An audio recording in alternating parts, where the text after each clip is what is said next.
nuevamente tenerte para hablar de este libro que ya se está haciendo famoso, Las lágrimas del Leviatán, los ensayos sobre administración pública que tú escribiste y que, bueno, nos diste el honor a nosotros de poder editarlo para toda Latinoamérica y que en la República Argentina, a través del tema de la pandemia, lo estamos vendiendo, pueden acceder a él a través de Mercado Libre.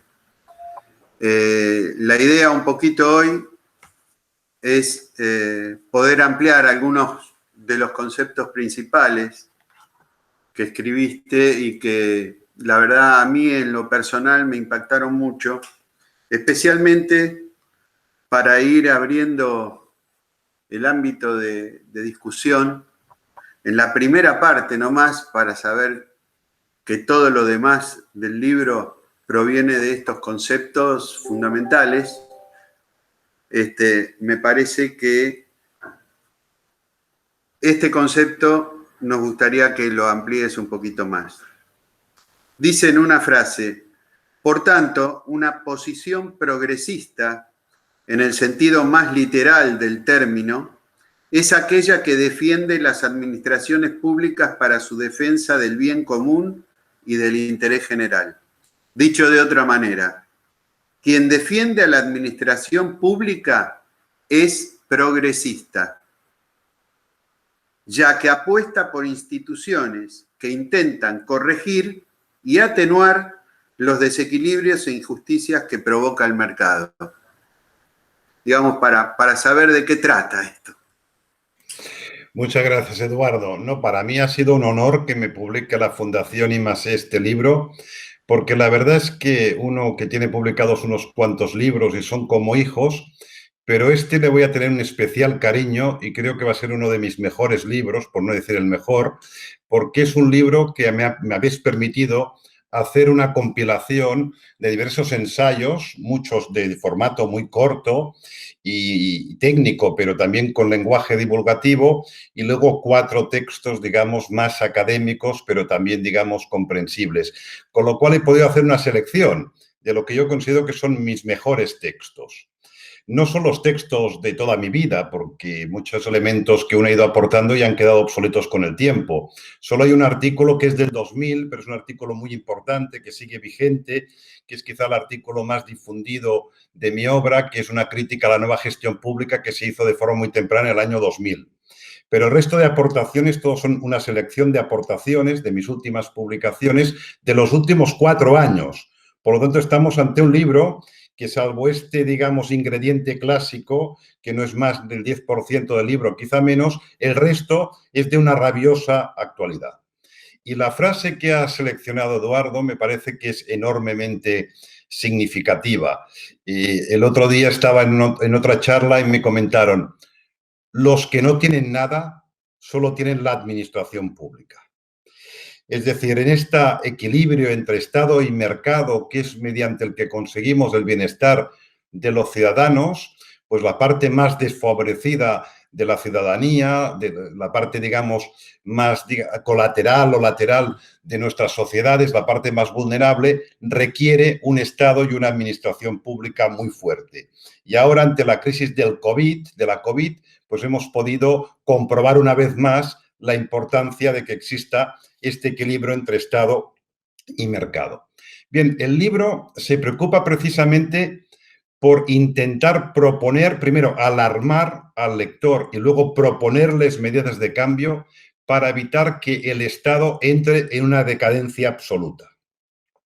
Por eso se llama Las lágrimas del Leviatán, que no deja de ser un oxímoron conceptual. El Leviatán, que es una bestia terrible y que tiene todo el poder posible, pues resulta que llora.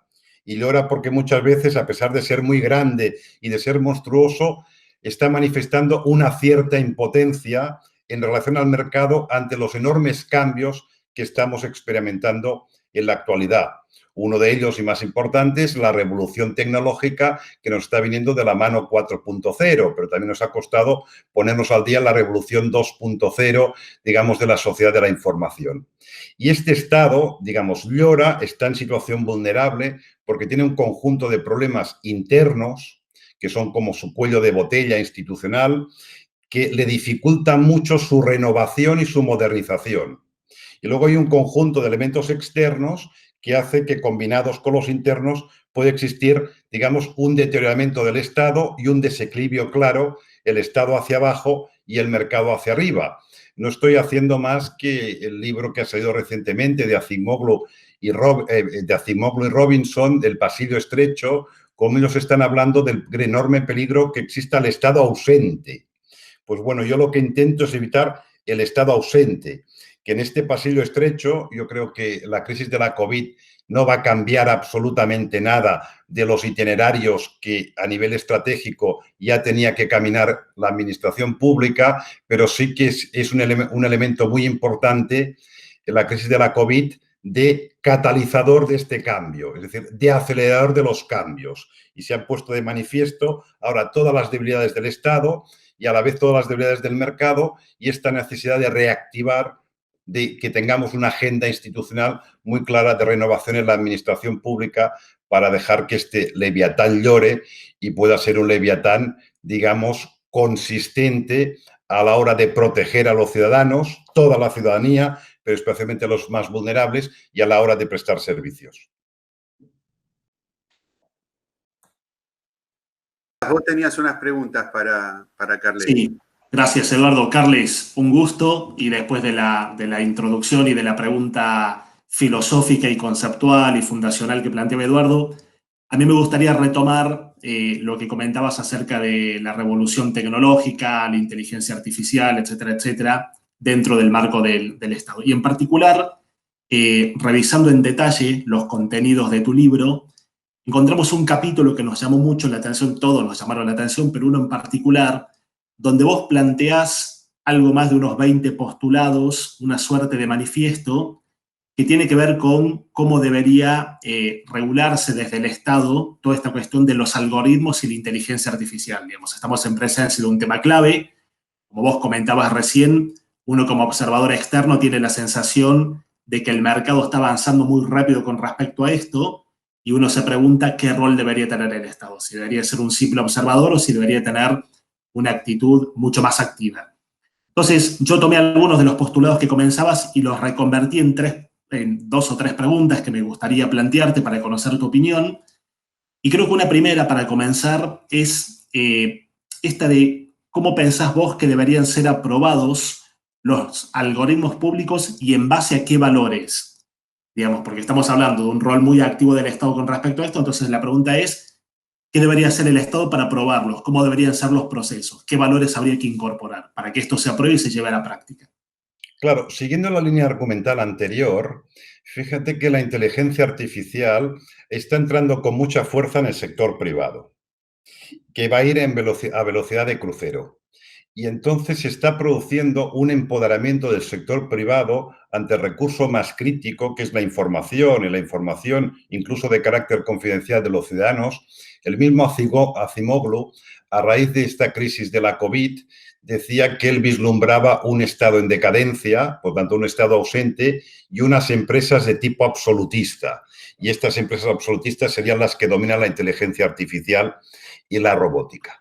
Entonces, yo lo que propongo, y está en otros textos, de los breves y de los, digamos, más profundos de esta obra, es introducir conceptualmente la inteligencia artificial en la administración pública. Porque yo creo que la administración pública no puede quedar al margen de esta revolución 4.0 o no puede retrasarse.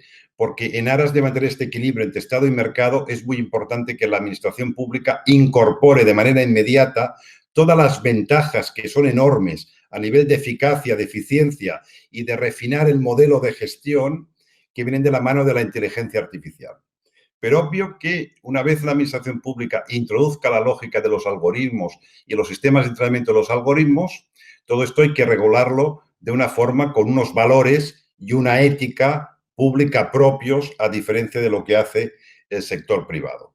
Y eso es lo que se trata de desarrollar, porque claro, en el mismo libro del pasillo estrecho, una pared del pasillo es el estado ausente que yo intento evitar porque creo que nos estamos aproximando demasiado a esta pared, pero luego si el estado se empodera mucho con esta tecnología, puede ser un estado, digamos, de tipo excesivamente predominante o incluso absolutista, con lo cual, digamos que los algoritmos y los valores que maneje estos algoritmos tienen que ser con una ética pública muy refinada, digamos, para no desproteger a la propia ciudadanía.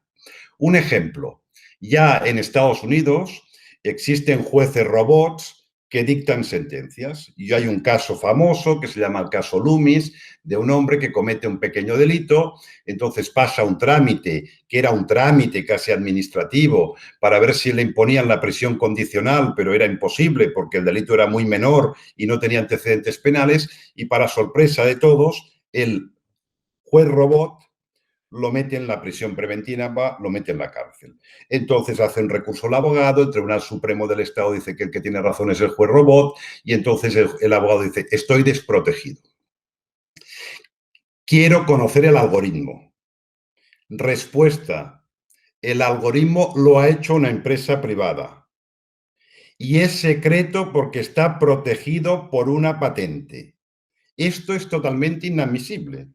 No que se dicte sentencia mediante algoritmos que quizá podemos mejorar mucho si los diseñamos bien y los entrenamos bien, lo que es digamos, la jurisprudencia, la propia lógica de dictar sentencias de forma mucho más equitativa, incluso neutral.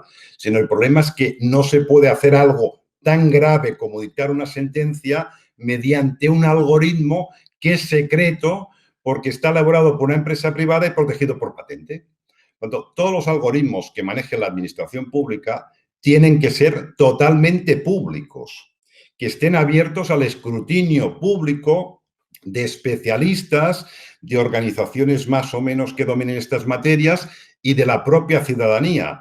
Y no solo el algoritmo, porque los dos elementos clave de la inteligencia artificial, al fin y al cabo, el algoritmo puede ser como un reglamento de la administración pública.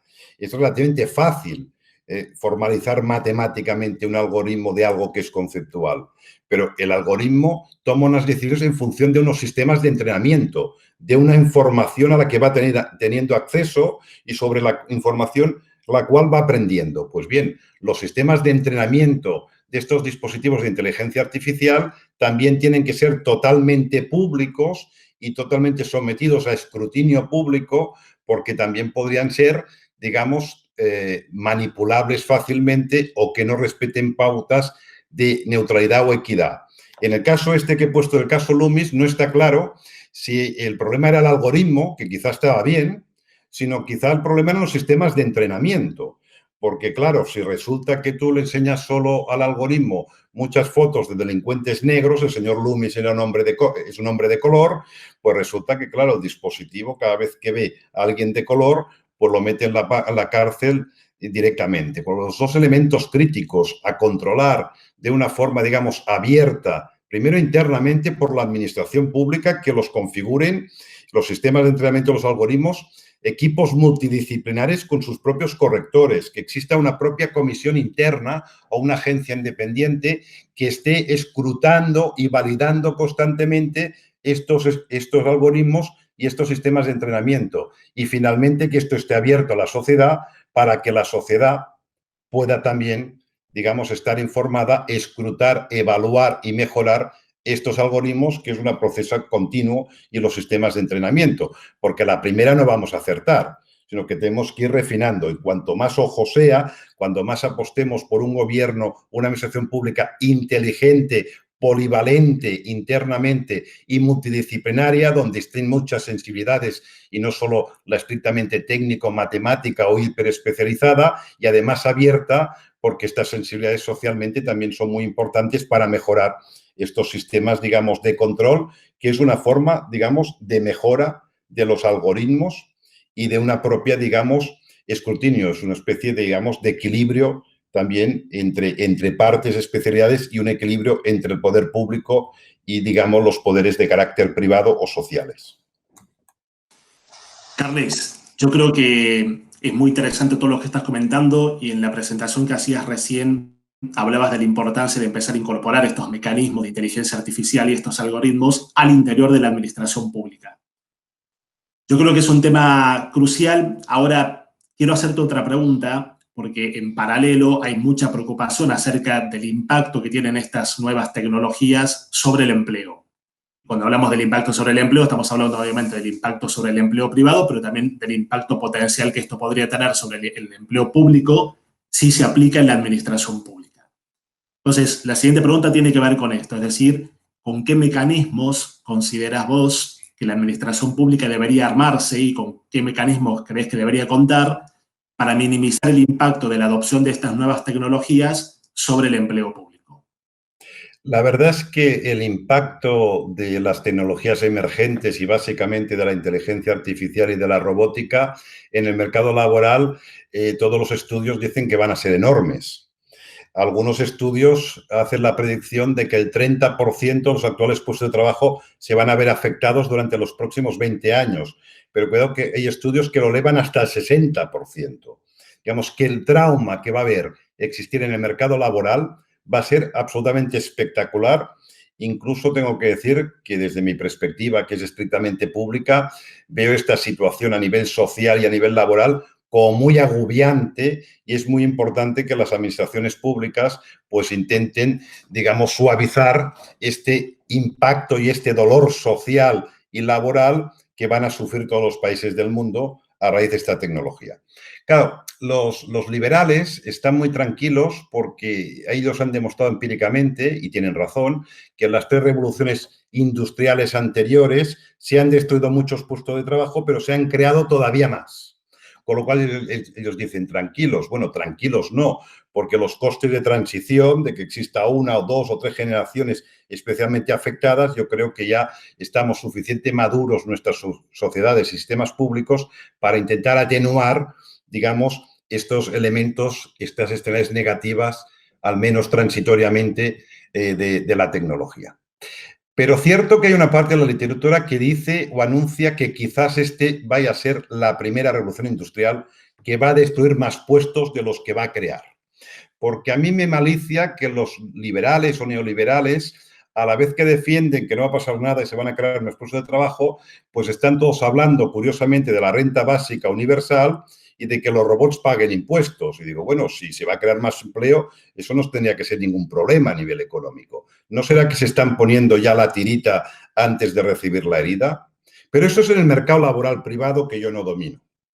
Yo, específicamente en el ámbito público, yo hice unos pronósticos, evidentemente esto es muy arriesgado y es incluso acientífico, pero lo hice bottom-up, de sector a sector, y en el caso de la Administración Pública Española, y vi que como un 30% de los actuales puestos de trabajo se verían afectados, es decir, suprimidos de la mano de la inteligencia artificial y la robótica.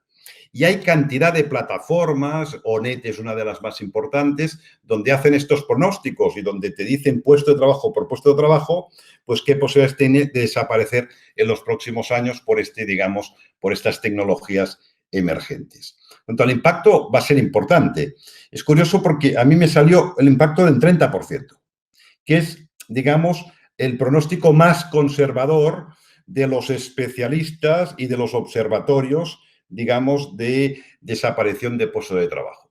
Pero en el caso de la administración pública, eso no tiene por qué ser en absoluto ningún problema. ¿Por qué? Porque se pueden absorber en 20 años, fácil en algunos países, por el simple proceso de relevo intergeneracional, de cambiar a los que ya somos empleados públicos mayores con empleados públicos jóvenes y totalmente digitalizados y con un mayor dominio de estas tecnologías emergentes. Entonces, se puede hacer de una forma natural siempre y cuando exista una planificación, porque lo que no se puede hacer es convocar puestos actualmente que ya sabemos que van a ser obsoletos en 2 o 3 o 4 años y en algunos casos porque forman parte de carrera administrativa y que los contratas de por vida cuando estás, digamos, cristalizando un sistema de función pública, cuando contratas a un joven con lógica meritocrática y de carrera administrativa para los próximos 40 años. Con lo cual hay que ser, digamos, muy precavido, conservador y planificar, ver aquellos puestos que son susceptibles de desaparecer, de no convocarlos de esta forma, digamos, de estabilidad tan a muy largo plazo. Y luego, para que no sirva de excusa la introducción de la inteligencia artificial y la robótica en la administración pública por parte de las lógicas corporativas de los propios empleados o por parte de los sindicatos, yo creo que tendríamos que llegar a un acuerdo. Aquellos países donde en 20 años no se ha producido totalmente el relevo intergeneracional de forma natural y no traumática, pues llevar al compromiso de que la introducción de la inteligencia artificial y la robótica no va a suprimir en la administración pública, a diferencia del sector privado, ningún puesto de trabajo. ¿Por qué? Porque digamos que tenemos tantas competencias y muchos países de América Latina tienen unas administraciones públicas en un estado precario o incluso incipiente, que lo que le hace falta es esta ayuda tecnológica, no para sacar a los que trabajan, sino para que los que trabajan maximicen mucho más la eficacia y la eficiencia y se puedan dedicar a partes no operativas y más a las partes que aportan o pueden aportar mucho más valor público, porque al fin y al cabo lo que se va a automatizar son las partes, digamos, más rudimentarias o incluso instrumentales, y lo que haces es que transitas, y ya se ha dado caso en Europa de alguna administración pública que en este año ya tiene que, por la aplicación de las tecnologías emergentes, le resultan, por ejemplo, en tema de vigilancia de parkings públicos, etcétera, pues esto lo han decidido automatizarlo y les sobran ya 400 controladores humanos en este aspecto. Pues, ¿qué ha hecho esta administración pública? Lo que ha hecho es ampliar su cartera de servicios. Estos 400 efectivos van a ser objeto de una formación adicional y de un reciclaje y van a trabajar en otros aspectos aportando incluso un mayor valor público. Y creo que esa tiene que ser la estrategia porque, digamos, es lo más socialmente equitativa y lo más humanitaria, pero a la vez para que no sirva de excusa para volvernos todos conservadores ante la introducción de la inteligencia artificial, conservadores o reactivos en la administración pública. Carles, en función del tiempo, me quedaría solamente una pregunta para hacerte y después ya le voy a dar la palabra a Eduardo para que haga un cierre, una valoración final. Hemos hablado acerca de cómo deberían aprobarse, o mis preguntas han sido acerca de cómo deberían aprobarse los algoritmos en el Estado, digamos, en el sector público. Hablamos recién acerca del impacto de estas nuevas tecnologías sobre el empleo y en particular sobre el empleo público. Mi última pregunta tiene que ver con cuál crees vos que debería ser el rol de la administración pública o de los estados en términos de la regulación de los procesos de creación de inteligencia artificial y robótica que está llevando adelante el sector privado. Es decir, hasta ahora hemos hablado de algoritmos de inteligencia artificial en el Estado, impacto sobre el empleo público fundamentalmente, pero tenemos un sector privado que en esto avanza muy rápido. Entonces la pregunta sería, ¿qué rol considerás vos que debería tener el sector público regulando las actividades privadas en esta materia de la cual estamos hablando? No, claro, enormemente importante, porque tal como había dicho al principio, si no regulamos estas tecnologías emergentes, la inteligencia artificial, la robótica, en el sector privado, pues se va a producir este tremendo empoderamiento y no vamos a tener estados absolutistas públicos, sino estados absolutistas de carácter privado. Si uno lee obras de ciencia ficción, son bastante deprimentes porque siempre anticipan un modelo de gobernanza autoritario. Y alguna de estas obras es un modelo de gobernanza autoritario de carácter privado, el peor de los escenarios. Obvio que lo que tenemos que hacer es garantizar que esta tecnología evite cualquier tipo de autoritarismo, tanto el público como el privado. Del público ya nos encargaremos nosotros mismos, pero del privado, ¿quién se encarga? Pues evidentemente solo se puede encargar el Estado, en el sentido amplio del término, las instituciones públicas.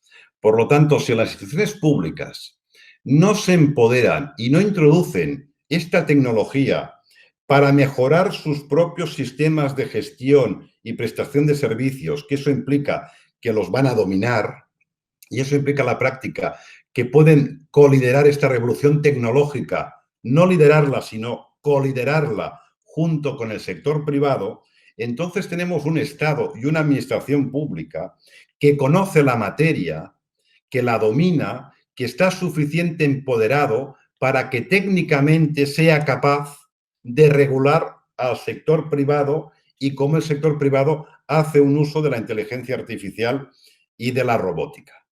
Porque actualmente esta regulación no existe, por incomparecencia del sector público o de las instituciones públicas. Es más, son las propias grandes empresas tecnológicas las que les ha dado casi un susto y se están autorregulando. Ya existen autorregulaciones. Aquí la única instancia reguladora en el mundo que conozco ha sido la Unión Europea, que quizás sin conocer muy bien los detalles está haciendo una labor ingente de intentar regular de forma proactiva la inteligencia artificial y la robótica. Bueno, esto me parece muy meritorio, pero quizá habría que hacerlo también con un conocimiento en primera persona de exactamente qué implica este cambio tecnológico, porque si no, es una regulación teórica, abstracta y quizá a veces contraproducente para que avance positivamente esta tecnología.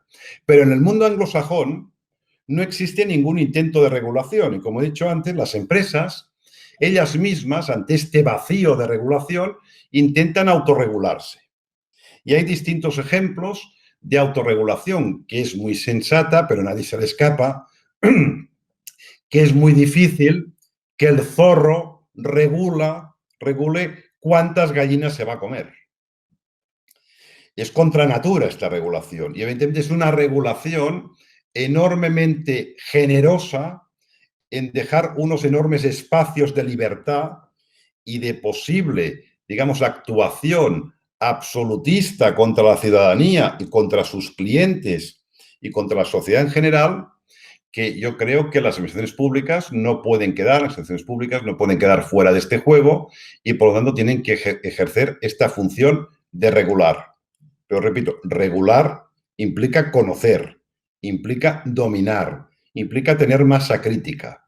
Y para eso es imprescindible que la administración pública no sea un espectador de esta revolución tecnológica, sino que colidere junto con el sector privado y a veces compartenariados con el sector privado, pero en base a este dominio y este coliderazgo, más su poder de carácter formal, constitucional y legítimo, tenga una capacidad cierta de regular de una forma, digamos, razonable y de poner unos límites para evitar abusos y que se configure, digamos, una sociedad absolutista dominada por estas empresas privadas. Gracias, Carles. Eduardo. Sí, bueno, como siempre nos pasa con Carles, nos quedamos con la necesidad de más. Yo les recomiendo a todos que ya no alcanzan las horas que Carles nos viene a dar los seminarios en el instituto y los cursos y los que hemos hecho en el interior del país. Es lo mismo que estos 20 minutos para la presentación de un libro. Siempre nos quedan no solo las preguntas, sino Carles nos despierta la necesidad de pensar en el presente, que es la única manera de pensar en el futuro, porque esto que todos estamos llamando futuros, en realidad es lo que estamos viviendo hoy. Y si hacía falta algo, vino un bichito y lo terminó de acelerar de una manera incontrolable. Entonces, bueno, Carles, otra vez, muchas gracias de corazón. Cualquier duda que ustedes quieren tener, bueno, tengan el libro que es una máquina de hacer pensar. No solamente las grandes ideas, sino una máquina de hacer pensar. Y en esto te lo tenemos que agradecer porque vos siempre en forma inegoísta nos acabás haciendo pensar que es la mejor manera de educar. Muchas gracias, Carles. Muchas gracias, Eduardo, por tus muy amables palabras y quiero aprovechar este momento final pues, para saludar a los congresistas de este congreso digamos, de la Asociación de Administradores Gubernamentales, de asociación y congreso que le tengo muchísimo cariño porque recuerdo hace 5 o 6 años que tuve el honor de hacer la conferencia plenaria en Mendoza y luego participé en las previas de otro congreso, con lo cual estamos hablando de un colectivo que le tengo un enorme cariño, empezando por su presidente, Pando, el profesor Pando, que lo conozco mucho y ha sido Diego Pando, alumno mío, y también Alberto Bonifacio y otros miembros muy relevantes, Mercedes Rivolta, etcétera, de esta asociación que siempre me ha tratado con enorme cariño y yo le tengo un enorme cariño por el elevado nivel profesional de esta asociación y de sus efectivos. Y luego especialmente agradecer a ti, Eduardo, muy personalmente, y a Lucas, por darme esta oportunidad, Lucas Poseto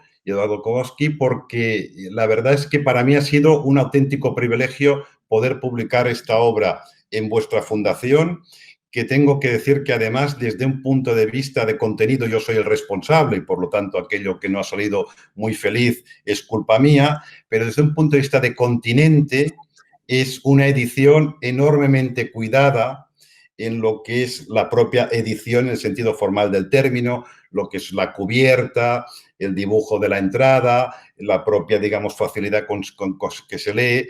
La verdad es que habéis hecho un trabajo de un nivel editorial de una madurez muy elevada y eso lo quiero agradecer. Muchas gracias. Muchas gracias, Carles. Muchas gracias. Gracias a todos y saludos. Gracias. Hasta luego.